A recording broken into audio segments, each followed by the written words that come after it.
सदा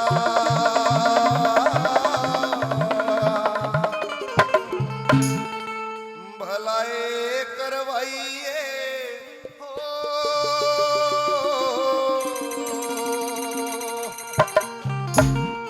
और मैं जब भी याद करूं हो, जब भी याद करूं मेरे दोरे खड़ा पाइए हो। उठाओ दोनों हाथ बाबा के दरबार में, प्रेम से कह दो ज्योतराम जी महाराज की तिजारी थी। बैठी बैठी सोया। हाँ, तीन चीजें होती हैं। एक होता है अनकॉन्शियस, एक होता है सबकॉन्शियस और एक होता है कॉन्शियस। ये इंग्लिश के वर्ड है, मैं आपको बता रहा हूँ।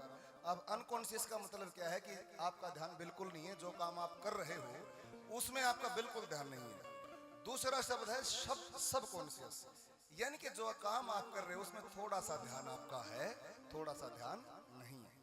और एक शब्द होता है कॉन्शियस, यानी कि जो काम आप कर रहे हो उसमें पूरा ध्यान, जैसे भाई का ध्यान हमारे राकू का है, पूरा ध्यान केवल मोबाइल में है, ये मैसेज भी टाइप कर रहे हैं साथ साथ में, तो इनको अनकॉन्शियस कहें या सबकॉन्शियस कहें, मेरे भी समझ में नहीं आ रहा अभी तक, तो थोड़ी देर में बताऊंगा। एक होता है कॉन्शियस, यानी कि आप जो काम कर रहे हो पूरा ध्यान आपका उसी चीज के अंदर है। लोगों, आज तक का रिकॉर्ड है, जिन लोगों ने इस दुनिया के अंदर रिकॉर्ड बनाए, जिन लोगों ने इस दुनिया के अंदर सफलता प्राप्त की है, उन लोगों ने केवल कॉन्शियस होकर काम किया है, पूरा ध्यान लगा के काम किया, जब लाके लोग सफल हुए, नहीं तो कोई सफल नहीं हो पाया। मैं तो अपने स्कूल में भी बच्चों को यही कहता हूँ, बेटा जब खाना खाते हो ना तो पूरा ध्यान खाने में होना चाहिए। भाई दाल में कोई कांकर आएगी तो जाड़ तड़ आ जाएगी, है ना, बाढ़ आ गया तो भीतर चला जाएगा। जब आप खेल रहे हो ना तो पूरा ध्यान खेल में ही होना चाहिए, नहीं तो बेटा ठोकर लग जाएगी, पड़ जाओगे, चोट लग जाएगी। और यदि जब आप पढ़ रहे हो ना तो पूरा ध्यान केवल पढ़ाई में होना चाहिए बेटा जी, ताकि आप जो पढ़ो वो आपको 100% याद हो जाए। और भाई टेलीविजन देखो हो तो पूरा ध्यान टेलीविजन देखने में होना चाहिए, ताकि जो खबर आप देख रहे हो आपको मस्तिष्क के अंदर बैठ जाए। अब हम लोग भजन में बैठे हैं तो हमारा पूरा ध्यान भजन में ही हो तो हम ज्योतराम जी को प्रसन्न कर पाएंगे, नहीं तो नहीं कर पाएंगे। प्रेम से कह दो ज्योतराम जी महाराज की जय। तो बोला करो, बोलो ज्योतराम महाराज की। अरे बाबा मेरे हाथ में सदा भलाए करवाइए, बाबा मेरे हाथ में सदा भलाए करवाइए। मैं जब भी याद करूं, मैं जब भी याद करूं मेरे थोड़े खड़ा पाइए हो। मैं जब भी याद करूं मेरे थोड़े खड़ा पाइए हो।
कुछ अच्छा